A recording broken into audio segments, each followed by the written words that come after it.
বরাবরই ঠান্ডা মাথার মানুষ মহেন্দ্র সিং ধোনি। সেই সুবাদে ক্যাপ্টেন কুলেরও তকমা পেয়েছেন তিনি। দীর্ঘ ক্রিকেট ক্যারিয়ারে খুব কম সময়ে তাকে মেজাজ হারাতে দেখা গেছে, কিন্তু মঙ্গলবার লখনৌর ম্যাচে রেগে আগুন হয়েছেন ধোনি। যে মুহূর্ত ক্যামেরাবন্দি হয়ে ছড়িয়ে পড়েছে সোশ্যাল মিডিয়ায়।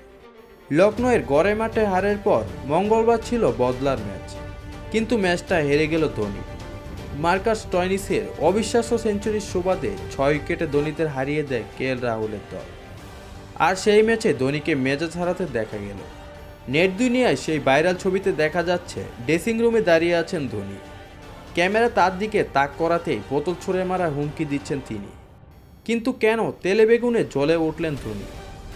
ঘটনা চেন্নাই ইনিংসের সময়ে। ক্রিজে তখন ব্যাট করছিলেন অধিনায়ক ঋতুরাজ গায়কোয়াড় ও শিবম দুবে। পার্টনারশিপ তৈরি করার চেষ্টা ছিলেন তারা।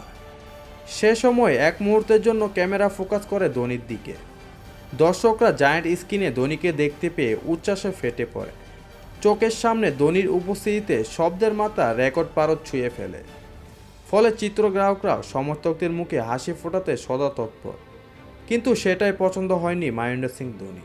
সে সময় ঋতুরাজ ও শিবম দুবে থেকে ফোকাস ঘুরিয়ে তার দিকে ক্যামেরা তাক করাতেই আগুনের মতো জ্বলে উঠলেন ধোনি। বোতল ছড়ে মারার ইশারা করেন তিনি, যে ছবি এখন সোশ্যাল মিডিয়ার ভাইরাল।